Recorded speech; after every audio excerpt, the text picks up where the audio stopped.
ನನ್ನ ಹೆಸರು ಅರುಣ್ ಅಂತ. ಈ ಕಡೂರು ತಾಲೂಕು ಸಕ್ರೆಪಟ್ಟಣ ಹೋಬಳಿ ಬ್ಯಾಲ್ದಾಳು ವಿಲೇಜ್ ಅಂತ ನಮ್ಮದು ವಿಲೇಜ್ ಹೆಸರು ಬ್ಯಾಲ್ದಾಳು. ನಾನೊಂದು 2018ರಿಂದ ಹೈನುಗಾರಿಕೆ ಮಾಡ್ತಾಯಿದ್ದೀನಿ. ಲಾಭದಾಯಕ ಹೈನುಗಾರಿಕೆ ಮಾಡ್ತಾಯಿದ್ದೀನಿ ಆರ್ಗ್ಯಾನಿಕ್ ಆಗಿ. ಅಕ್ಷಯಕಲ್ಪ ಜೊತೆ ಕೈಗೂಡಿಸಿ ಮಾಡ್ತಾಯಿದ್ದೀನಿ ನಾನು. ಅಕ್ಷಯಕಲ್ಪದವರ ಸಹಕಾರ, ಅಕ್ಷಯಕಲ್ಪದವರ ಹೆಲ್ಪಿಂದ. Okay okay.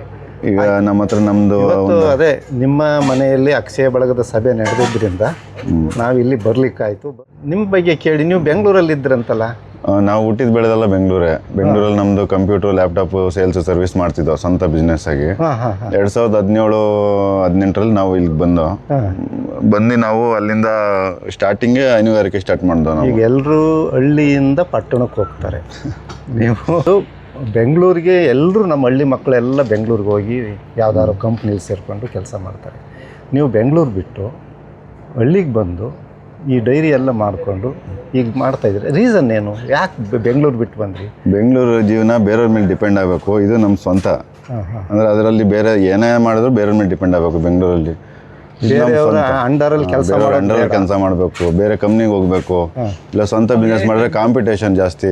ಯಾವುದೋ ಒಂದು ಚಪ್ಪಲಿ ಅಂಗಡಿ ಇಟ್ಟಿದ್ರೆ ಎದುರುಗಡೆ ಒಂದು ಚಪ್ಪಲಿ ಅಂಗಡಿ ಇರ್ತಾನೆ. ಇವ್ನಿಗೆ ವ್ಯಾಪಾರ ಆಗೋದು ಅವ್ನಿಗೆ ವ್ಯಾಪಾರ ಆಗ್ತದೆ, ಇವ್ನಿಗೂ ಇಲ್ಲ ಅವ್ನಿಗೂ ವ್ಯಾಪಾರ ಇಲ್ಲ. ಅದೇ ಹಳ್ಳಿಲಿ ಆ ಥರ ಅಲ್ಲ. ಹೈನುಗಾರಿಕೆಗೆ 100 ಲೀಟ್ರ್ ಇಲ್ದ 200 ಲೀಟ್ರ್ ಕರೆದ್ರು ಹಾಕ್ಸ್ಕೊಂತಾರೆ ಡೈರಿ ಅವರು. ಕಾಂಪಿಟೇಷನ್ ಇಲ್ಲ ಹಳ್ಳಿಲಿ.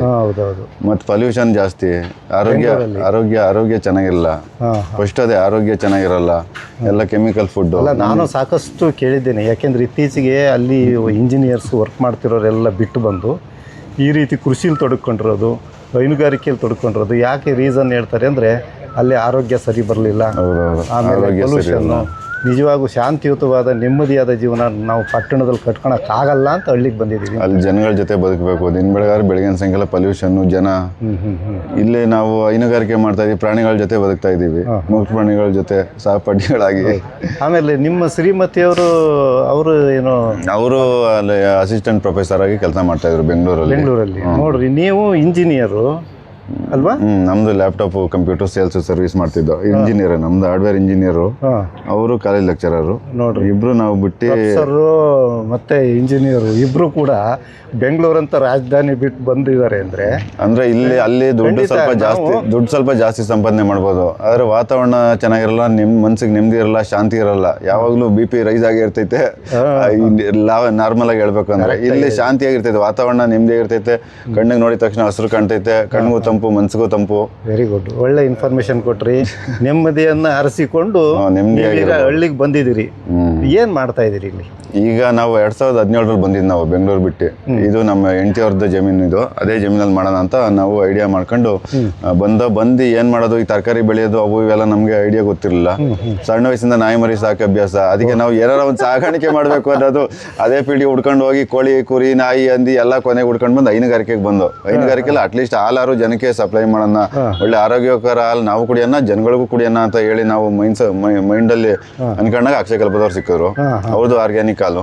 ಅಲ್ಲಿಗೆ ನಮಗೂ ಅವ್ರಿಗೂ ಮ್ಯಾಚ್ ಆಯ್ತು. ಅವ್ರದ್ದು ಪ್ರೋಟೋಕಾಲ್ ಪ್ರಕಾರ ಅವ್ರದ್ದು ಟೆಕ್ನಾಲಜಿಗಳು, ಮಿಷಿನರಿಗಳು ಎಲ್ಲ ಯೂಸ್ ಮಾಡ್ಕೊಂಡು ಏನೇನು ಸೈಂಟಿಫಿಕ್ ಆಗಿ ಸಾಕಂತ ಪದ್ಧತಿಗಳನ್ನೆಲ್ಲ ನಾವು ಅಳವಡಿಸ್ಕೊಂಡು ಇವತ್ತು ಲಾಭದಾಯಕ ಹೈನುಗಾರಿಕೆ ಮಾಡ್ತಾ ಇದೀವಿ. ನಾವು ಲಾಭದಾಯಕ. ಎಷ್ಟು ಹಸುಗಳು ಸಾಕಿದ್ರಿ? ನಾವು ಸ್ಟಾರ್ಟಿಂಗು 2018ರಲ್ಲಿ ಒಂದು 3 ಹಸು ತಂದಿದ್ದು ನೋಡೋಣ ಅಂತ.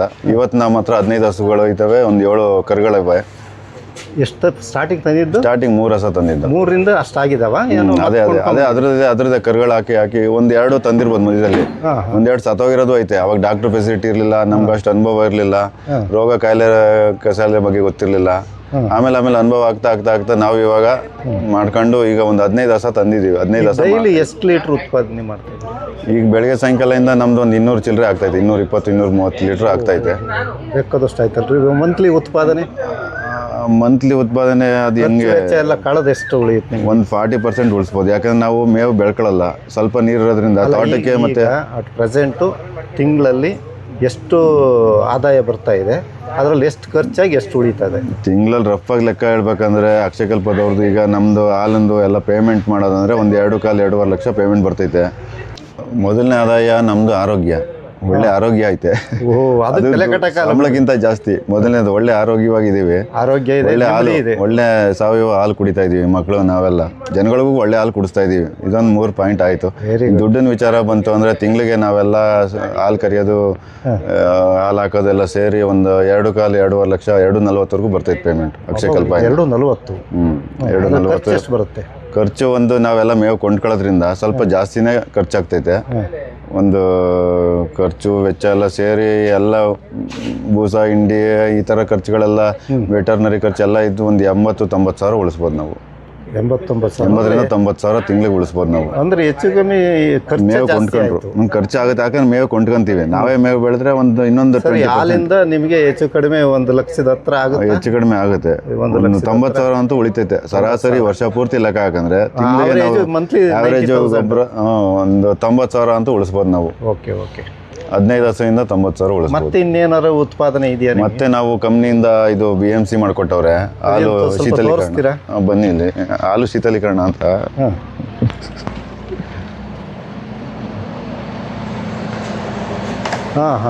ಇದು ಅಕ್ಷಯಕಲ್ಪ ಕಂಪ್ನಿಯವರೇ ನಾವು ಮಾಡಿಕೊಟ್ಟಿರೋದು ಹಾಲು ಶೀತಲೀಕರಣ ಅಂತ.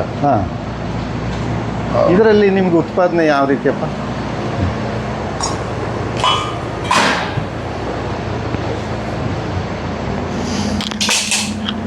ಇದೆ ಸೆಟಪ್ ಎಲ್ಲ ಪ್ಲಾನ್ ಎಲ್ಲ ಕಂಪ್ನಿಯವರೇ ಕೊಟ್ಟಿರೋದು ನಮಗೆ. ಬಂಡವಾಳ ಎಲ್ಲ ನಮ್ದಾಗುತ್ತೆ. ಅವರು 1 ಲೀಟ್ರಿಗೆ ನಮಗೆ 1.5 ರೂಪಾಯಿ ಕೊಡ್ತಾರೆ ಪರ್ ಡೇ. ಹೌದಾ? ಪರ್ ಡೇ 1 ಲೀಟ್ರಿಗೆ 1.5 ರೂಪಾಯಿ ಕೊಡ್ತಾರೆ. ನಾವು ಬೆಳಗ್ಗೆ ಹಾಲು ಸಾಯಂಕಾಲ ಹಾಲು ಚಿಲ್ ಮಾಡಿರ್ತೀವಿ. ಅಂದರೆ ಬಿಸಿ ಹಾಲು ರೈತರದ್ದು ಬಂದಾಗ 30 ಡಿಗ್ರಿ ಇರ್ತೈತೆ ಟೆಂಪ್ರೇಚರು. ನಾವು ಅದನ್ನ 4 ಡಿಗ್ರಿಗೆ ಇದರಲ್ಲಿ ಚಿಲ್ಲರಲ್ಲಿ ಚಿಲ್ ಮಾಡ್ತೀವಿ. ಅದು ಒಂಥರ ಚಿಲ್ ಮಾಡ್ತಿದ್ದೆ, ಅಂದರೆ ಬ್ಯಾಕ್ಟೀರಿಯಾ ಲೋಡ್ ಆಗಲ್ಲ. ಚಿಲ್ ಮಾಡಿ ಕಂಪ್ನಿಯವ್ರಿಗೆ ಕೊಡ್ತೀವಿ. ಕಂಪ್ನಿಯವರು ಮಧ್ಯರಾತ್ರಿ ಬಂದು ಲಾರಿಲಿ ತಗೊಂಡು ಹೋಗ್ತಾರೆ. ಅದಕ್ಕೆ 1 ಲೀಟ್ರಿಗೆ 1.5 ರೂಪಾಯಿ ಕೊಡ್ತಾರೆ. ಅದ್ರದ್ದು ಸರಾಸರಿ ಒಂದು ತಿಂಗಳಿಗೆ ಆವ್ರೇಜ್ ಲೆಕ್ಕ ಹಾಕೊಂಡ್ರೆ ಒಂದು 30-35 ಸಾವಿರ ಬರ್ತೈತೆ. ಅಲ್ಲಿಗೆ 90, ಇದೊಂದು 30 ಅಂತ ಇಟ್ಕೊಂಡ್ರೆ ಒಂದು 20 ಆಯ್ತು. ಅದು ಕರೆಂಟ್ ಬಿಲ್ಲು, ಡೀಸೆಲ್ ಚಾರ್ಜು, ಅದೆಲ್ಲ ಖರ್ಚು ವೆಚ್ಚ ನಮ್ಮದೇ. ಅವೆಲ್ಲ ನೋಡ್ಕೊಂಡ್ರು ಒಂದು 25-30 ಸಾವಿರ ಬರ್ಬೋದು ಸರ್. ಅಲ್ಲಿಗೆ ಒಂದು 21.25 ಲಕ್ಷ ಮಂತ್ಲಿ. ನೀವು ಬೆಂಗಳೂರಲ್ಲಿ ಎಷ್ಟು ದುಡಿತಾ ಇದ್ರೆ ಅದಕ್ಕೆ ಇದಕ್ಕೂ ಏನು ಅನ್ಸುತ್ತೆ ನಿಮಗೆ? ಬೆಂಗಳೂರಲ್ಲಿ ಮನ್ಸು ಮಾಡಿದ್ರೆ ಇದಕ್ಕಿಂತ ಜಾಸ್ತಿನೇ ದುಡಿಬೋದು. ಆರೋಗ್ಯನ ದುಡ್ಕೊಳಕ್ ಆಗ್ತಿರಲಿಲ್ಲ ಅಲ್ಲಿ. ಪೊಲ್ಯೂಷನ್ ಜಾಸ್ತಿ, ಬೇರೆಯವ್ರ ಮೇಲೆ ಡಿಪೆಂಡ್ ಆಗಬೇಕು, ಟೆನ್ಷನ್ನು, ಕಾಯಿಲೆ ಕಸಾಲೆ ಜಾಸ್ತಿ. ಮತ್ತೆ ಇಲ್ಲಿ ಅದಕ್ಕಿಂತ ಕಡಿಮೆ ದುಡಿದ್ರು, 10 ಸಾವಿರ ಕಡಿಮೆ ದುಡಿದ್ರು ನೆಮ್ಮದಿಯಾಗಿದ್ದೀವಿ, ಆರಾಮಾಗಿ. ಹೆಂಡತಿ ಮಕ್ಕಳೆಲ್ಲ ಜೊತೆಲೇ ಇದ್ದೀವಿ. ಅಲ್ಲಿ ಹೆಂಡತಿ ಎಲ್ಲೋ ಇರ್ತಾರೆ, ನಾನೆಲ್ಲೋ ಕೆಲ್ಸಕ್ಕೆ ಹೋಗ್ತೀನಿ, ಮಧ್ಯರಾತ್ರಿ ಬರ್ತೀನಿ, ಅಷ್ಟೊತ್ತು ನಾನು ಸುಸ್ತಾ ಇರ್ತೀನಿ, ಅವ್ರು ಸುಸ್ತಾ ಇರ್ತಾರೆ, ಮಾತುಕತೆ ಇಲ್ಲ, ಕನ್ವರ್ಸೇಷನ್ ಇಲ್ಲ. ಮಕ್ಳು ಸ್ಕೂಲಿಂದ ಬಂದ್ರು, ಹೋಮ್ವರ್ಕ್ ಮಾಡಿದ್ರು, ತಿಂದು ಮಲ್ಕೊಂಡ್ರು. ಅವಾಗ ನಾನು 10 ಗಂಟೆಗೆ ಬಂದೆ, ಮಲ್ಕೊಂಡೆ, ಏನೂ ಇಲ್ಲ. ಇಲ್ಲಿ ಮಕ್ಳು ನಮ್ಮ ಜೊತೆಲೆ ಆಟ ಆಡ್ತಿರ್ತಾರೆ, ನಾವು ಕೆಲಸ ಮಾಡೋಗಿ ಬಂದು ಮಾತಾಡ್ತಿರ್ತಾರೆ, ಒಡನಾಟ ಇರ್ತೈತೆ. ಅದನ್ನ ಬೆಲೆ ನಾವು ಸಂಬಳದ ಲೆಕ್ಕದಲ್ಲಿ ಮಾಡೋಕ್ಕಾಗಲ್ಲ. ಖಂಡಿತ. ಇದನ್ನೆಲ್ಲ ಲೆಕ್ಕ ಹಾಕೊಂಡ್ರೆ ಸಂಬಳಕ್ಕಿಂತ ಜಾಸ್ತಿನೇ ಅನಿಸ್ತೈತೆ ನಮಗೆ. ಎಲ್ಲ ಜನಗಳು ಹೇಳ್ಬೋದು ಅಲ್ಲಿ ಅಷ್ಟು ಸಂಬಳ ಬರ್ತೈತೆ, ಬೆಂಗಳೂರಲ್ಲಿ 3 ಲಕ್ಷ ಬರ್ತೈತೆ ಅಂತ. ಆದರೆ ಇದು ಎಲ್ಲ ಲೆಕ್ಕ ಹಾಕಂತೀವಿ ನಾವು. ಅಲ್ಲ, ಅದು ಸತ್ಯ ಬಿಡಿ. ಈಗ ಆರೋಗ್ಯಕ್ಕಿಂತ ದೊಡ್ಡ ಸಂಪತ್ತು ಯಾವುದು? ಹೌದೌದು ಅಲ್ವಾ? ಆರೋಗ್ಯ, ಹೆಂಡತಿ ಮಕ್ಕಳು, ಬಾಂಧವ್ಯ, ಇದಕ್ಕೆಲ್ಲ ಯಾರು ಬೆಲೆ ಕಟ್ಟಕ್ಕಾಗಲ್ಲ. ರಿಲೇಶನ್ಶಿಪ್ಸ್ ಅವೆಲ್ಲ ಸಿಟಿಲಿ ಹಂಗೆ. ಹೆಂಡತಿ ಒಂದ್ ಕಡೆ ಕೆಲ್ಸಕ್ಕೆ ಹೋಗ್ತಾರೆ, ಗಂಡ ಒಂದ್ ಕಡೆ ಕೆಲ್ಸಕ್ಕೆ ಹೋಗ್ತಾರೆ, ಮಾತುಕತೆನೇ ಇಲ್ಲ. ಹೋಟ್ಲಿಂದ ತಂದು ತಿಂತಾರೆ, ಮಲ್ಕೊಂತಾರೆ, ಬೆಳಿಗ್ಗೆ ಎದ್ದೇಳ್ತಾರೆ. ಇವ್ನು ಎದ್ದೇಳಕ್ಕಿಂತ ಮುಂಚೆ ಅವನೇ ಕೆಲ್ಸಕ್ಕೆ ಹೋಗಿರ್ತಾರೆ. ಅವ್ರ ಮಕ್ಕ ಇವ್ರು ನೋಡಿರಲ್ಲ, ಇವ್ರ ಮಕ್ಕ ಅವ್ರು ನೋಡಿರಲ್ಲ, ಅವ್ರು ಮಾತಾಡ್ಸಿರಲ್ಲ. Mechanical life. ಅದೇ ಮಕ್ಳುಗಳಿಗೂ ಅಷ್ಟೇ 7 ಗಂಟೆಗೆ ಹೋಗ್ತಾರೆ ವ್ಯಾನ್ಗೆ, ಹೋಗ್ಬಿಟ್ಟು ಸಾಯಂಕಾಲ ಬಂದಿರ್ತಾರೆ ಟ್ಯೂಷನ್, ಆಳು ಮುಳು. ಮಕ್ಕಳನ್ನ ನೋಡಿರಲ್ಲ. ಅಂತ ಜೀವನಕ್ಕೆ 4 ಲಕ್ಷ ತಗೊಂಡ್ರೆ 5 ಲಕ್ಷ ತಗೊಂಡ್ರೆ, ಇಲ್ಲಿ 1 ಲಕ್ಷ ತಗೊಳ್ಳೋದು ಒಂದೇ, ಅಲ್ಲಿ 4 ಲಕ್ಷ ತಗೊಳ್ಳೋದು ಒಂದೇ ನನ್ನ ಲೆಕ್ಕದಲ್ಲಿ, ನಾರ್ಮಲ್ ಆಗಿ ಹೇಳ್ಬೇಕಾದ್ರೆ. ಹೌದು, ಒಳ್ಳೆ ಮಾಹಿತಿ ಕೊಟ್ರಿ. ಖಂಡಿತವಾಗಿ ಇವತ್ತಿನ ಯುವಕರಿಗೆ ಯುವಕರಿಗೆ ಏನು ಹೇಳ್ತೀನಿ ಅಂದರೆ, ಇರೋ ಜಮೀನಲ್ಲೇ ಸ್ವಲ್ಪ ಬಂಡವಾಳ ತಗೊಂಡು ಬರಲೇಬೇಕು. ಯಾಕಂದ್ರೆ ಖಾಲಿ ಬರೀ ಕೈಲಿ ಏನೂ ಮಾಡೋಕ್ಕಾಗಲ್ಲ. ಏನಾರ ಒಂದು ಬಂಡವಾಳ ಬೇಕೇ ಬೇಕು. ಬಂಡವಾಳ ಹಾಕಿದ್ರೆ ಬಂಡವಾಳ ಬಂದೇ ಬರ್ತೈತೆ. ಅದನ್ನ ಸೈಂಟಿಫಿಕ್ ಆಗಿ ಮಾಡಬೇಕು. ಏನೇ ಆಗಲಿ, ಕೋಳಿ, ಕುರಿ, ನಾಯಿ, ತೋಟ, ಅಡಿಕೆ, ಮೆಣಸು, ಬಾಳೆ, ಏನಾರ ಆಗಲಿ, ಕೃಷಿ, ಹೈನುಗಾರಿಕೆ ಒಂದೇ ಅಲ್ಲಿ ಏನೇ ಆಗಲಿ, ಸ್ವಲ್ಪ ನಾವು ದುಡ್ಡು ಹಾಕ್ಲೇಬೇಕು. ಮತ್ತೆ ಸೈಂಟಿಫಿಕ್ ಆಗಿ ಮಾಡಲೇಬೇಕು. ತಿಳ್ಕೊಂಡು ಮಾಡಿದ್ರೆ ತಾನೇ ಮತ್ತೆ ಆಗೋದು. ಈಗ ಎಲ್ಲೆಲ್ಲಿ ನಾವು ಖರ್ಚು ಮಾಡಬೇಕು ಅಲ್ಲಿ ಖರ್ಚು ಮಾಡಲೇಬೇಕು. ಎಲ್ಲೆಲ್ಲಿ ಉಳಿಸ್ಬೇಕು ಅದನ್ನ ಉಳಿಸ್ಲೇಬೇಕು. ಆ ಉಳಿಸೋದನ್ನ ನಾವು ತಿಳ್ಕೊಂಡು ಉಳಿಸ್ಬೇಕು. ಸುಮ್ಮನೆ ಉಳ್ಸೋಕ್ಕಾಗಲ್ಲ. ಯಾರನ್ನೋ ನೋಡಿ ಉಳ್ಸೋಕ್ಕಾಗಲ್ಲ. ಅವನು 3 kg ಹಾಕ್ತಾನೆ, ನಾನು 3 kg ಹಾಕ್ತೀನಿ ಅಂದ್ರೆ ಆಗಲ್ಲ. ನಮ್ಮ ಹಸುಗೆ 3 kg ಹಾಕ್ಬೋದಾ ಅಂತ ತಿಳ್ಕೊಬೇಕು. ಫೀಡು ಅವ್ರ ಹಸು 3 kg ಹಾಕ್ತಾರೆ, ನಾನು 3 kg ಹಾಕ್ಬಿಡ್ತೀನಿ ಅಂದ್ರೆ ಹಾಲು ಕಡಿಮೆ ಕೊಡ್ತೇವೆ. ಯಾಕಂದ್ರೆ ನಮ್ಮ ದೊಡ್ಡ ಹಸ, ಅವ್ರು ಸಣ್ಣ ಹಸ ಆಗಿರ್ತದೆ. ಅದು ತಿಳ್ಕೊಬೇಕಲ್ವಾ? ಅಂದ್ರೆ ಸೈಂಟಿಫಿಕ್ ಆಗಿ ಮಾಡಿದ್ರೆ ಎಲ್ಲ ಲಾಭದಾಯಕ ಆಗೇ ಆಗ್ತೈತೆ. ಇದನ್ನ ಬಿಟ್ಟು ನಾವು ಅವ್ರನ್ನ ನೋಡಿ ಮಾಡಿದ್ರೆ ಅದು ಯಾವಾಗಲೂ ಫೇಲ್ ಆಗ್ತೈತೆ. ಸಿಟಿಗೆ ಹೋಗ್ತಾರೆ, ಲಾಸು ಅದು ಇದು ಅನ್ಕೊಂಡು. ಈಗ ಭಾಳಷ್ಟು ಜನ ಹೈನುಗಾರಿಕೆ ಮಾಡಿ ತುಂಬ ಲಾಸ್ ಮಾಡ್ಕೊಂಡಿದ್ದೀವಿ ಅಂತ ಹೇಳ್ತಾರೆ. ಇದ್ರಾಗ ಏನು ಲಾಭ ಇಲ್ಲಪ್ಪ, ಯಾತಕ್ಕೆ ಮಾಡೋಣ ಅಂತೇಳಿ ಬಿಟ್ಟಿರೋರನ್ನ ಸಾಕಷ್ಟು ಜನ ನೋಡಿದ್ದೀನಿ ನಾನು. ಹೈನುಗಾರಿಕೆಯಲ್ಲಿ ಸಿಕ್ಕಾಬಟ್ಟೆ ಲಾಭನೂ ಐತೆ, ಸಿಕ್ಕಾಪಟ್ಟೆ ಲಾಸು ಐತೆ. ಲಾಸ್ ಆಗಕ್ಕೆ ಎಷ್ಟೊಂದು ಕಾರಣ ಅವೆ, ಲಾಭ ಆಗಕ್ಕೂ ಎಷ್ಟೊಂದು ಕಾರಣ ಅವೆ. ಲಾಸ್ ಆಗಕ್ಕೆ ಒಂದು 2-3 ಕಾರಣ ನನ್ಗೆ ಗೊತ್ತಿರೋದು ಹೇಳಿದ್ರೆ, ಈ ಕರುಗಳನ್ನ ಬೇರೆಯವ್ರು ಮಾರ್ತಾರೆ, ಬೇರೆ ಕಡೆಯಿಂದ ಹಸ ತರ್ತಾರೆ, ಅದು ಸೆಟ್ ಆಗಲ್ಲ. 1 ಲ್ಯಾಕ್ಟೇಷನ್ ಹಂಗೆ ಒಂದು ಕರಾವು ಹಂಗೆ ಇಟ್ಕೊಂಡಿರ್ತಾರೆ, ಹಾಲು ಕಡಿಮೆ ಕೊಡ್ತವೆ, ಮತ್ತು ಕಾಯಿಲೆಗಳು ಎಲ್ಲಿಂದನೋ ಬಂದಿರೋದಕ್ಕೆ ಕಾಯಿಲೆ ಬರ್ತವೆ, ಅಲ್ಲಿ ಹಸು ಸತ್ತೋಗೋ ಚಾನ್ಸಸ್ಸು ಇರ್ತವೆ. ಬೇರೆ ಕಡೆಯಿಂದ ತಂದಿರೋ ಹಸುಗಳು ನಮ್ಗೆ ಸೆಟ್ ಆಗಲ್ಲ, ನಮ್ಮ ವಾತಾವರಣಕ್ಕೆ ಸೆಟ್ ಆಗಲ್ಲ, ಅವಾಗ ಲಾಸ್ ಆಗ್ತವೆ. 1 ಲಕ್ಷ 1.5 ಲಕ್ಷ ಲಾಸ್ ಆದರೆ ಅದು ಓವರ್ ಆಲ್ ನಮ್ಮ ಎಕನಾಮಿಕ್ ಲಾಸ್ ಆದಂಗೆ. ಸರಿ ಸರಿ, ಕರೆಕ್ಟ್. ಇನ್ನೂ ಅದೇ ಥರ ಎಷ್ಟೊಂದು ಕಾರಣಗಳವೆ, ಅವು ಬಿಡಿಸಿ ಹೇಳಿದ್ರೆ ಗಂಟೆಗಟ್ಟಲೆ ಬೇಕು. ಆಗಿದೆ, ಸಾಕು. ಅರುಣ್ ಅವರೇ, ಈಗ ನಿಮ್ಮ ಹಸುಗಳು ಈಗ ಇಲ್ಲಿದ್ದಾವೆ, ತುಂಬ ಹೆಲ್ತಿಯಾಗಿ ಕಾಣ್ತಾ ಇದ್ದಾವೆ. ಈಗ ಬೇರೆಯವರು ಹಸು ಸಾಕಾಣಿಕೆ ಮಾಡಿರಲ್ಲ, ಅವ್ರಿಗೂ ನಿಮ್ಗೆ ಏನು ವ್ಯತ್ಯಾಸ? ಈಗ ನಮ್ಮದು ಎಲ್ಲ ಪ್ರೋಟೋಕಾಲ್ ಪ್ರಕಾರ ಸೈಂಟಿಫಿಕ್ ಆಗಿ ಮಾಡ್ತಾ ಇದ್ದೀವಿ. ನಮ್ದು ಏನಂದರೆ, ಈಗ ಬೇರೆಯವರು ಬೆಳಗ್ಗೆಯಿಂದ ಸಾಯಂಕಾಲ ಕಟ್ಟಾಕಿರ್ತಾರೆ, ಬೆಳಗ್ಗೆಯಿಂದ ಸಾಯಂಕಾಲ ಕಟ್ಟಾಕಿ ಬೆಳಗ್ಗೆಯಿಂದ ಸಾಯಂಕಾಲ ಮೇವು ಹಾಕ್ತಾ ಇರ್ತಾರೆ, ಮತ್ತು ಕರ್ಕೊಂಡೋಗಿ ನೀರು ಕುಡಿಸ್ಬೇಕು, ಬಂದು ಕಟ್ಟಾಕಬೇಕು, ದಿವ್ಸಕ್ಕೆ 3 ಸತಿ 4 ಸತಿ ಕರ್ಕೊಂಡೋಗಿ ನೀರು ಕುಡಿಸ್ಬೇಕು, ತಂದು ಕಟ್ಟಾಕಬೇಕು, ಬೂಸ ಬಕೆಟಲ್ಲಿ ಮಿಕ್ಸ್ ಮಾಡಬೇಕು, ಸುರಿಬೇಕು, ಈ ಥರ ಎಲ್ಲ ಕೆಲಸ ಜಾಸ್ತಿ ಇರ್ತದೆ. ನಮ್ದು ಅಕ್ಷಯಕಲ್ಪ ಡೈರಿಯವರು ಹೇಳಿರೋ ಪ್ರಕಾರ, ಇವ್ರ ಪ್ರೋಟೋಕಾಲ್ ಪ್ರಕಾರ ಇವ್ರು ನಮಗೆ ಕೆಲಸ ಈಸಿ ಆಗಂಗೆ ಹೇಳ್ಕೊಟ್ಟವ್ರೆ ಎಲ್ಲ ಅಕ್ಷಯಕಲ್ಪದವರು. ನಮಗೆ ದಿವ್ಸಕ್ಕೆ ಒಂದೇ ಸತಿ ಮೇವು ಹಾಕೋದು, 24 ಗಂಟೆ ಒಂದೇ ಸತಿ, ಅದು ಎಷ್ಟು ಅದು ಬಾಡಿ ಪ್ರಮಾಣ ಎಷ್ಟು ತಿಂತವೆ ಅದು ನೋಡ್ಕೊಂಡು ಒಂದೇ ಸತಿ ಮೇವು ಹಾಕೋ ಪ್ರಮಾಣ, ಅದು ಮೇವು ಹಾಕೋ ಥರದ್ದು. ಆಮೇಲೆ ಫ್ರೀ ಸ್ಟಾಲು, ಈಗ ಹಸುಗಳೆಲ್ಲ ನೋಡಿ ಎಲ್ಲ ಓಡಾಡ್ತವೆ, ಯಾವಕ್ಕೂ ಮೂಗ್ದಾರ ಇಲ್ಲ. ಈಗ ಕೆಲವು ಮೂಗ್ದಾರ ಇಲ್ಲ ಅಂದ್ರೆ ಹಸುಗಳೇ ಸಾಕಾಗಲ್ಲ ಅಂತಾರೆ. ನಾವು 15 ಹಸಿಗೂ ಒಂದು ಮೂಗ್ದಾರ ಇಲ್ಲ, ಮೂಗ್ದಾರ ಇಲ್ಲದೆ ಆರಾಮ ಫ್ರೀಯಾಗಿ ಓಡಾಡ್ಕೊಂಡವೆ, ಅವು ಸ್ವತಂತ್ರವಾಗವೆ ಅವು. ಅದಕ್ಕೆ ಯಾವುದೇ ರೀತಿ ನಾವು ಹೊಡಿಯಲ್ಲ ಬಿಡಿಯಲ್ಲ ಕಟ್ಟಾಕಲ್ಲ, ಏನು ಮಾಡಲ್ಲ. ಹಾಲು ಕರಿವಾಗ ಮಾತ್ರ ಕಟ್ಟಾಕ್ತೀವಿ, ಒಂದು ಅರ್ಧ ಗಂಟೆ ಹಾಲು ಕರ್ಕೊಂತೀವಿ. ಮತ್ತು ಇನ್ನೊಂದು ಟೈಮ್ ಸ್ವತಂತ್ರ ಕಾಡಲ್ಲಿ ಹೆಂಗೆ ಓಡಾಡ್ತಿತ್ತ ಅವೆಲ್ಲ ಓಡಾಡ್ಕೊಂಡಿರ್ತವೆ. ನೀರಿನ ಟಬ್ಬಲ್ಲಿ ಯಾವಾಗಲೂ ನೀರು ಇರ್ತೈತೆ, ಯಾವಾಗ ಬೇಕಾಗ ನೀರು ಕುಡ್ಕೊಂತವೆ, ಓಡಾಡ್ಕೊಂಡಿರ್ತವೆ. ಮೇವು ಹಾಕಿರ್ಬೇಕಾಗಿತ್ತು. ಈಗ ಮೇವು ಡೈಲಿ ಎಷ್ಟು ಸರಿ ಕೊಡ್ತೀರಿ? ದಿವ್ಸಕ್ಕೆ 1 ಟೈಮ್ ಹಾಕ್ತೀವಿ. ಈಗ 4 ಗಂಟೆಗೆ ಹಾಕ್ತೀವಿ. ಈಗ 4 ಗಂಟೆ ಹಾಕಿದ್ರೆ ನಾಳೆ 4 ಗಂಟೆವರೆಗೂ ಹಾಕಲ್ಲ ನಾವು. ಈಗ 4 ಗಂಟೆಗೆ ಹಾಕ್ಬಿಟ್ಟು ಕಟ್ಟಾಕ್ತೀವಿ ಹಾಲು ಕರಿವಾಗ, ಮತ್ತೆ ಹಾಲು ಕರೆದ್ಮೇಲೆ ಬಿಟ್ಬಿಡ್ತೀವಿ. ಮತ್ತೆ ನಾಳೆ ಬೆಳಿಗ್ಗೆ ಹಂಗೆ ಹಾಲು ಕರ್ಕೊಂತೀವಿ, ಅವಾಗ ಗೊಂತಿಲ್ಲ ಮೇವು ಇರ್ತೈತೆ. ಮತ್ತೆ ನಾಳೆ ಸಾಯಂಕಾಲ ಅಷ್ಟೊತ್ತು ಖಾಲಿ ಮಾಡ್ತೇವೆ, ಮತ್ತೆ ಮೇವು ಹಾಕಂತೀವಿ. 24 ಅವರ್ಸ್ಗೆ ಒಂದೇ ಸತಿ ಮೇವು ಹಾಕೋದು ನಾವು. ಆಮೇಲೆ ಇದು ಆ ಬೂಸ ಸಪ್ರೇಟ್ ಅದೇನು ಅವೆಲ್ಲ ಏನು ಹಾಕಲ್ಲ, ಎಲ್ಲ ಒಟ್ಟಿಗೆ ಹಾಕ್ಬಿಡ್ತೀವಿ. TMR ಅಂತ ನಾವು ಕಂಪ್ನಿಯಿಂದ ಹೇಳ್ತಾರೆ, TMR ಟೋಟಲ್ ಮಿಕ್ಸ್ಡ್ ರೇಷನ್ ಅಂತ, ಸಂಪೂರ್ಣ ಮಿಶ್ರಿತ ಆಹಾರ ಅಂತ ಕರೀತಾರೆ. TMR ಅಂದ್ರೆ ಒಂದ್ಸತಿ ಹಸು ಹಿಂಗ್ ಬಾಯಿ ಹಾಕಿದ್ರೆ ಅದ್ರಲ್ಲೆಲ್ಲ ಸಿಗ್ಬೇಕು. ನಾವ್ ಏನೇ ಫೀಡ್ ಹಾಕಿರಿ, ಸೈಲೇಜ್ ಹಾಕಿರ್ತೀವಿ, ಮಿನರಲ್ಸ್ ಹಾಕಿರ್ತೀವಿ, ಮಾಮೂಲಿ ಈಗ ಜೋಳದ ನುಚ್ಚು ಹಿಂಡಿ ಹಾಕಿರ್ತೀವಿ, ಅದು ಒಂದ್ಸತಿ ಬಾಯಿ ಹಾಕಿದ್ರೆ ಎಲ್ಲ ಸಿಗ್ಬೇಕು. ಈಗ ಬೇರೆಯವ್ರು ಏನ್ ಮಾಡ್ತಾರೆ, ಬಕೆಟಲ್ಲಿ ಕಲ್ಸ್ಕೊಡ್ತಾರೆ, ಸಪ್ರೇಟ್ 15 ಬಕೆಟ್ ಇಟ್ಟಿರ್ತಾರೆ, ಮತ್ತೆ 15 ಹಸುಗಳಿಗೂ ಸಪ್ರೇಟು ಬೂಸ ಹಾಕ್ಬೇಕು, ಸಪ್ರೇಟ್ ಕೆಲಸ ಜಾಸ್ತಿ ಇರ್ತಾವೆ. ಓಕೆ, ರೈಟ್, ವೆರಿ ಗುಡ್, ಒಳ್ಳೆ ಇನ್ಫಾರ್ಮೇಷನ್ ಕೊಟ್ರಿ. ಈಗ ನಿಮಗೆ ನಿಮ್ಮ ಶ್ರೀಮತಿಯವ್ರ ಸಹಕಾರ ಹೇಗಿದೆ? ಶ್ರೀಮತಿಯವ್ರ ಸಹಕಾರ ಹೇಗಿದೆ ಅಂತ ಹೇಳೋಕ್ಕಿಂತ ಕೆಲಸ ಮಾಡುವಾಗ ಬಂದ್ಬಿಟ್ರೆ ಇನ್ನೂ ಈಸಿ.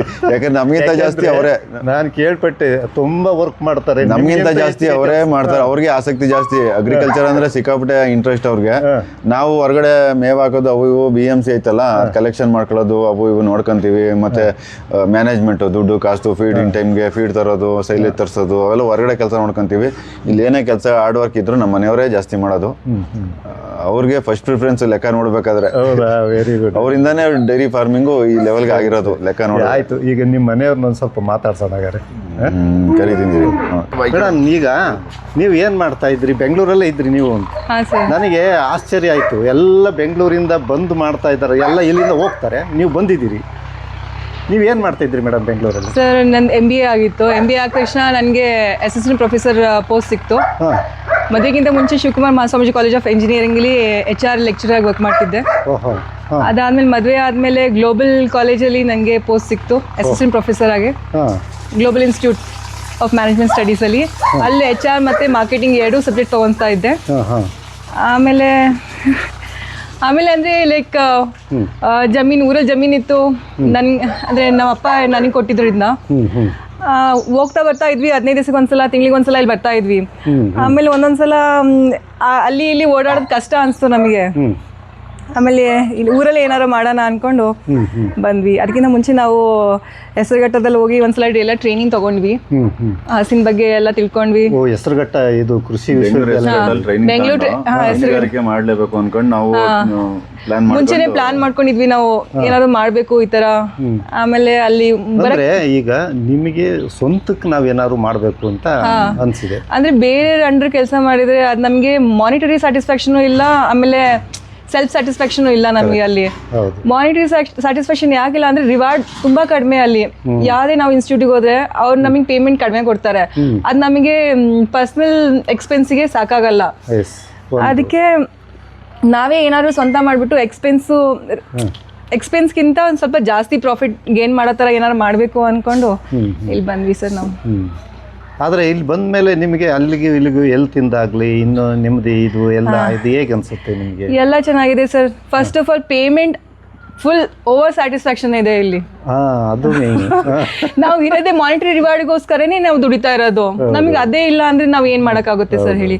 ಕಂಪ್ನೀಸಲ್ಲಾರು ಆಗಲಿ, ಎಜುಕೇಶನ್ ಇನ್ಸ್ಟಿಟ್ಯೂಷನ್ ಅಲ್ಲಾಗಲಿ ಪೇಮೆಂಟ್ ಎಲ್ಲ ಕಡೆ ಕಡಿಮೆ, ನಮಗೆ ಸ್ಯಾಲರಿ ಪೇಮೆಂಟ್ಸ್ ಎಲ್ಲ ಕಡಿಮೆ. ಸೊ ನಾವು ಯಾವಾಗಿಂದ ಇಲ್ಲಿ ಬಂದಿದ್ದೀವಿ ನಮ್ ಬ್ಯಾಂಕ್ ಬ್ಯಾಲೆನ್ಸ್ ಎಲ್ಲ ಇಂಪ್ರೂವ್ ಆಗಿದೆ, ಹೆಲ್ತ್ ಇಂಪ್ರೂವ್ ಆಗಿದೆ. ಅಲ್ಲಿ ವಾರಕ್ಕೊಂದ್ಸಲ ಅದು ಇದು ಶೀತ ನೆಗಡಿ ಕೆಮ್ಮು ಎಲ್ಲ ಆಗ್ತಾ ಇತ್ತು. ನಾವು ಅಲ್ಲಿ ಇಲ್ಲಿ ನಾವು ಹೆಲ್ದಿ ಆಗಿದ್ದೀವಿ, ನೆಮ್ಮದಿಯಾಗಿದ್ದೀವಿ ಅಷ್ಟೇ. ಯಾರು ಫೋನ್ ಮಾಡೋರಿಲ್ಲ ಯಾಕೆ ಲೇಟ್ ಆಗಿ ಬಂದೆ ಅಂತ ಆಫೀಸ್ಗಳಲ್ಲಿ. ನಾವು ಬೇರೆ ಮೇಲೆ ಡಿಪೆಂಡ್ ಆಗಂಗಿಲ್ಲ, ಸ್ವಂತ ಈಗ ನೀವೇ ಬಾಸ್. ಈಗ ಆವಾಗ ಮುಂಚೆ ಬೆಳಿಗ್ಗೆ ನಮ್ಮ ಮನೆಯವರು ಕೆಲ್ಸಕ್ಕೆ ಹೋಗ್ತಿದ್ರೆ ಇನ್ ಸಂಜೆನೆ ಸಿಗ್ತಾ ಇದ್ವಿ ನಾವು. ಈಗ ಜೊತೆಲೇ ಇರ್ತೀವಿ, ಎನಿ ಟೈಮ್ ತಲೆ ತಿಂತಾ ಇರ್ತೀವಿ ನಮ್ಮ ಮನೆಗೆ. ನಾನು ಅಲ್ಲ, ಈ ಹ್ಯಾಪಿನೆಸ್ ಅಲ್ಲಿ ಸಿಗುತ್ತೇನ್ರಿ? ವೀಕೆಂಡ್ ಅಂತ ಕಾಯ್ಬೇಕಿತ್ತು, ಅದು ಕೂಡ ಏನಾದ್ರು ಬೇರೆ ಪ್ರೋಗ್ರಾಮ್ ಇದ್ರೆ ಅದು ಇಲ್ಲ. ಬಹಳ ಖುಷಿ ಆಯ್ತು. ಯಾಕೆ ಗೊತ್ತಾ, ಇವತ್ತಿನ ಯಂಗ್ ಜನ್ರೇಷನ್ಗೆ ನೀವು ಮಾದರಿ. ನಾನು ಯಾಕೆ ವಿಡಿಯೋ ಮಾಡಿ ಹಾಕ್ತೀನಪ್ಪ ಅಂತ ಹೇಳಿದ್ರೆ, ನಮ್ಮ ಹಳ್ಳಿ ಮಕ್ಕಳು ಸ್ವಲ್ಪ ಈಗ ಡಿಗ್ರಿ ಮಾಡಿರ್ತಾರೋ, SLC ಮಾಡಿರ್ತಾರೋ, PUC ಮಾಡಿರ್ತಾರೋ, ಮನೆಯಲ್ಲಿ 10 ಎಕರೆ 15 ಎಕರೆ ಜಮೀನು ಇರುತ್ತೆ. ಸ್ವಲ್ಪ ತ್ಯಾಗ ಮಾಡ್ಲೇಬೇಕು. ಏನೇ ಮಾಡಿದ್ರು ತ್ಯಾಗ ಮಾಡಿದ್ರೆ ಮಾತ್ರ ಆಗೋದು. ಇನ್ನಿದ್ರೆ ತ್ಯಾಗ ನಾವು ಅಷ್ಟೇ ಸರ್. ಈಗ ಎಲ್ಲಾ ಫಂಕ್ಷನ್ಸ್ ಅಟೆಂಡ್ ಮಾಡಕ್ ಆಗಲ್ಲ ನಾವು. ಒಬ್ರು ಹೋಗ್ತಾರೆ, ಒಬ್ರು ಉಳ್ಕೊಂತೀವಿ. ಎಲ್ಲರೂ ಹೋಗ್ಬೇಕು ಅಂದ್ರೆ ಈಗ ಆಫ್ಟರ್ನೂನ್ ಸ್ವಲ್ಪ ಹೊತ್ತು ಫ್ರೀ ಇರ್ತೀವಿ ನಾವು. ಬೆಳಗ್ಗೆ ಸಂಜೆ ಇಲ್ಲೇ ಕೆಲಸ ಆಗೋಗುತ್ತೆ. ಸೊ ಅದೊಂದು ಸ್ಯಾಟಿಸ್ಫ್ಯಾಕ್ಷನ್ ನಾವು ಇದೆ ಅಂತದ್ದು ಸ್ಯಾಕ್ರಿಫೈಸ್ ಮಾಡ್ತಾ ಇದೀವಿ ನಾವು. ಅಲ್ಲ ಆಗ್ಲಿ, ಈಗ ಆ ಫಂಕ್ಷನ್ನೇ ಮೇಯ್ನ್ ಅಲ್ಲ ನಮಗೆ ತಗೊಳ್ಳಿ. ಈಗ ನಮ್ಮ ಜೀವನ ಚೆನ್ನಾಗಿ ಆಗಬೇಕಲ್ಲ. ಈಗ ಮಕ್ಕಳಿಗೆ ಒಳ್ಳೆ ಎಜುಕೇಷನ್ ಕೊಡಿಸ್ಬೇಕು, ಈ ಕಡೆಗೆ ಮಾನಿಟರಿ ಬೆನಿಫಿಟ್ ಕೂಡ ಆಗಬೇಕು. ಮಕ್ಕಳಿಗೆ ಒಳ್ಳೆ ಎಜುಕೇಷನ್ ಕೊಡ್ಸೋಕೆ ಅದು ಬೇಕೇ ಬೇಕು ಇವತ್ತು. ಹಾಗಾಗಿ ಆಮೇಲೆ ಹೆಲ್ತ್ ಇದೆಯಲ್ಲ, ಅದು ಭಾಳ ಇಂಪಾರ್ಟೆಂಟ್. ಅದಕ್ಕಿಂತ ದೊಡ್ಡ ಶ್ರೀಮಂತಿಗೆ ಯಾವುದೂ ಇಲ್ಲ ಅಲ್ವಾ? ವೆಲ್ತ್ ಜಾಸ್ತಿ ನಮಗೆ. ಈಗ ನೀವೇನು ನಮ್ಮ ಯಂಗ್ ಜನ್ರೇಷನ್ ಏನು ಹೇಳ್ತೀರಪ್ಪ? ನಿಮ್ಮ ಜನ್ರೇಷನ್ಗೆ ಯಂಗ್ ಜನ್ರೇಷನ್ಗೆ ಏನಂದ್ರೆ, ಅದೇ ನಾನು ಆಗ್ಲೇ ಹೇಳಿದ್ನಲ್ಲ, ಸೈಂಟಿಫಿಕ್ ಆಗಿ ಏನಾರು ಅವ್ರ ಜಮೀನಲ್ಲಿ ಬಂಡವಾಳದ ಜೊತೆ ಮಾಡಿದ್ರೆ ಹಾಗೇ ಆಗುತ್ತೆ ಸಕ್ಸಸ್. ಬಂಡವಾಳ ಅನ್ನೋದು ಬೇಕೇ ಬೇಕು. ಬಂಡವಾಳದಲ್ಲಿ ಏನೂ ಆಗಲ್ಲ. ಬರೀ ಖಾಲಿ ಕೈಲಿ ಬಂದು ಅದು ಮಾಡಿದೆ ಇದು ಮಾಡಿದೆ ಅದು ಮಾಡೋಕ್ಕಾಗುತ್ತೆ, ಏನೂ ಮಾಡೋಕ್ಕಾಗಲ್ಲ. ಬಂಡವಾಳ ಬೇಕೇ ಬೇಕು. ಯಾಕಂದ್ರೆ ಈಗಿನ ಟೆಕ್ನಾಲಜಿ ಬಳಸ್ಕೊಂಡು ಈಗಿನ ಸ್ಮಾರ್ಟ್ ವರ್ಕ್ ಮಾಡಬೇಕಾದ್ರೆ ಬಂಡವಾಳ ಬೇಕೇ ಬೇಕು. ಅದೊಂದು ಮೈಂಡಲ್ಲಿ ಹಾಕೊಂಡ್ಲೇಬೇಕು. ಮತ್ತು ಸೈಂಟಿಫಿಕ್ ಆಗಿ ಮಾಡಲೇಬೇಕು. ಹೆಂಗೆ ಅವನ ಪಕ್ಕದವ್ನು ಏನೋ ಮಾಡ್ದ, ಇವನು ಏನೋ ಮಾಡ್ದೆ, ನಾನು ಇದು ಮಾಡ್ತೀನಿ, ಆಗಲ್ಲ ಕೆಲಸ. ಅವ್ರ ಸ್ವಂತ ಏನಾರು ಬುದ್ಧಿ ಇದ್ರೆ ಮಾತ್ರ ಮಾಡೋಕ್ಕಾಗೋದು. ಅವ್ನು ಯಾರು ಹಸ ಮಾಡ್ದ ನಾನು ಹಸ ಮಾಡ್ತೀನಿ, ಅವ್ನ ಕೈಲಾಗಲ್ಲ. ಅವ್ನು ಯಾರೋ ಕೋಳಿ ಮಾಡ್ದ ನಾನು ಕೋಳಿ ಮಾಡ್ತೀನಿ, ಅವ್ರ ಕೈಲಾಗಲ್ಲ. ಸ್ವಂತ ಏನಾರು ಅವ್ರ ಬಗ್ಗೆ ಅವ್ರಿಗೇನೋ ಇದ್ರೆ ನಾನು ಇಂಟ್ರೆಸ್ಟ್ ಇರಲೇಬೇಕು. ನಮಗೆ ಇಂಟ್ರೆಸ್ಟ್ ಇಲ್ಲ ಅಂದ್ರೆ ಮಾಡೋಕ್ಕಾಗಲ್ಲ. ಫ್ಯಾಮಿಲಿ ಅವ್ರಿಗೆ ಹೇಳೋದು ಏನಂದ್ರೆ, ಗಂಡ ಹೆಂಡತಿ ಇಬ್ರು ಮಾಡಿದ್ರೆ ಮಾತ್ರ ಆಗೋದು. ಬರೀ ಗಂಡ ಮಾಡ್ತೀನಿ ಲೇಬರ್ ಇಟ್ಕೊಂಡು ಮಾಡ್ತೀನಿ, ಬರೀ ಹೆಂಡತಿ ಮಾತ್ರ ಇಂಟ್ರೆಸ್ಟ್ ಐತೆ ಲೇಬರ್ ಇಟ್ಕೊಂಡು ಮಾತ್ರ ಆಗದಿರೋ ಕೆಲಸ. ಗಂಡ ಹೆಂಡತಿ ಇಬ್ರು ಸಮಾನವಾಗಿ ಮಾಡಿದ್ರೆ ಮಾತ್ರ ಆಗೋದು. ಅದೊಂದು ಗಂಡ ಹೆಂಡತಿ ಇಲ್ಲ. ಅದು ಹುಡುಗರುಗಳಾದ್ರೆ ಬಂಡವಾಳ ಬೇಕು, ಸೈಂಟಿಫಿಕ್ ಆಗಿ ಮಾಡಬೇಕು. ಅದೊಂದು ಖಂಡಿತ. ತುಂಬ ಒಳ್ಳೆ ಮಾಹಿತಿ ಕೊಟ್ರಪ್ಪ, ಖುಷಿ ಆಯಿತು ನಿಮ್ಮನ್ನು. ಯಾಕೆಂದರೆ ಬೆಂಗಳೂರಿಂದ ನಾನು ಬರ್ತಿರ್ಲಿಲ್ಲ ಇವತ್ತು, ನನಗೆ ಮಾಹಿತಿ ಸಿಕ್ಕಿ ಬೆಂಗಳೂರಿಂದ ಬಂದು ಇಲ್ಲಿ ಡೈರಿ ಮಾಡಿಕೊಂಡು ನೆಮ್ಮದಿಯಾದ ಜೀವನ ನಡೆಸ್ತಾ ಇದ್ದಾರೆ ಅಂದ್ರಲ್ಲ, ಅದಕ್ಕೋಸ್ಕರ ಮಾಡಿಲ್ಲ, ಜೀವನ ಮಾಡ್ತಾ ಇದೀವಿ. ನಾರ್ಮಲ್ ಆಗಿ ಜೀವನ ಮಾಡ್ತಾ ನೆಮ್ಮದಿಯಾಗಿದ್ದೀರಾ, ಅಷ್ಟು ಸಾಕು. ನೀವು ಇದನ್ನೇ ಡೆವಲಪ್ ಮಾಡ್ತಾ ಹೋದರೆ ನೀವು, ನಾನು ಮೊನ್ನೆ ಒಂದು ವಿಡಿಯೋ ಮಾಡಿದ್ದೆ, ಒಂದು ಹಸುನಿಂದ 100 ಹಸುಗಳು ಆಗಿದೆ ಅವ್ರ ಲೋಕೇಶಪ್ಪರ್ದು. ನೀವು ಆ ರೀತಿ ನೀವು ಕೂಡ ಆ ರೀತಿ ಬೆಳೆಯಿರಿ ಅಂತ ಹೇಳ್ತಾ ಒಳ್ಳೆ ಸಾಧನೆ ಮಾಡಿದ್ದೀರಿ, ಮಾಡ್ತಾ ಇದ್ದೀರಿ. ಇನ್ನೂ ದೊಡ್ಡ ಸಾಧನೆ ಆಗಲಿ. ನಮ್ಮ ಯುವ ಪೀಳಿಗೆ ಇಲ್ಲಿ ಬಂದು ಮಾಹಿತಿಯನ್ನು ಪಡ್ಕೊಂಡು ಹೋಗೋ ಲೆವೆಲ್ಗೆ ನೀವು ಬೆಳೀರಿ ಅಂತ ಹೇಳಿ ಹೇಳ್ತೀನಿ. ನಮ್ಮ ಫಾರಂ ಬಂದರೆ ಎಲ್ಲ ಡೀಟೇಲ್ಸ್ ಹೇಳ್ತೀವಿ. ಪ್ರತಿಯೊಂದು ಫೀಡಿಂದ ಹಿಡಿದು ಹಸುಗಳ ಕರದಿಂದ ಹಿಡಿದು ಈ ಥರ ಸಾಕು ಎಲ್ಲ ಹೇಳ್ಕೊಡ್ತೀವಿ ನಾವು. ಗೊತ್ತಿಲ್ಲದೆ ಇರೋದನ್ನ ತಿಳ್ಕೊಂಡು ಹೇಳ್ಕೊಡ್ತೀವಿ. ಯಾಕಂದ್ರೆ ನಾಳೆ ನಾವು ಬೇರೆ ಫಾರ್ಮ್ಗೆ ಹೋದಾಗ ನಮ್ಗೂ ಹಿಂಗೆ ಮಾಡ್ಬಿಟ್ಟಿದ್ರೆ ನಾವು ಈ ಥರ ಇಲ್ಲೇ ಇಲ್ಲ. ಹೌದೌದು, ಈ ಥರ ಆಗ್ತಿರಲಿಲ್ಲ. ಬೇರೆಯವ್ರು ನಮ್ಗೆ ಏನೋ ಒಂಚೂರು ಡೀಟೇಲ್ಸ್ ಹೇಳಿಕೆ ತಾನೆ ನಾವು ಇವತ್ತಿನ ಯಾರು. ಅದಕ್ಕೆ ಬೇರೆಯವ್ರು ಯಾರೇ ಬಂದರೂ ನಮಗೆ ಬರೋ ಮಾಹಿತಿ ಎಲ್ಲ ಹೇಳ್ತೀವಿ.